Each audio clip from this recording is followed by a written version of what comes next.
Now this story is coming from Genesis 15. It's a story of God's covenant with Abram.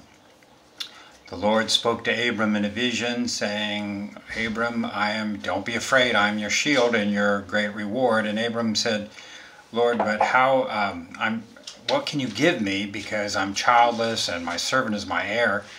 And the Lord said, your servant will not be your heir, but a son coming from your own body will be your heir. And then he took Abram outside, showed him the night sky, and said, count the stars if you can, so shall your offspring be.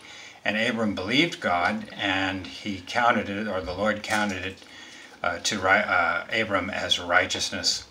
Now the Lord reminded Abram how he was the Lord, the God who brought Abram out of the Ur of the Chaldeans and had to give him the land of Canaan.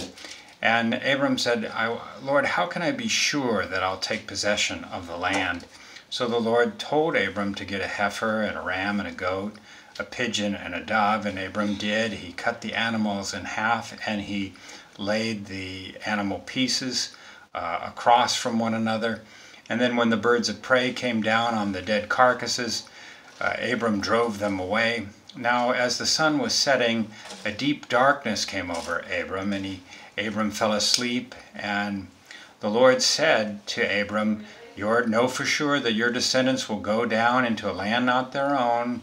For 400 years will they be enslaved, but I will punish that nation that enslaves them, and and you will rest with your fathers.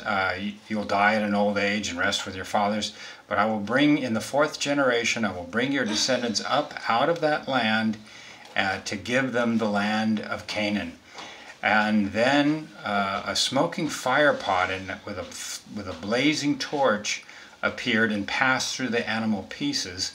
And the Bible tells us that that day the Lord made a covenant with Abram, promising to give Abram and his descendants the land from the river of Egypt to the river Euphrates, or the Euphrates River, the land occupied by the various Canaanite tribes. And this is the story coming from Genesis 15.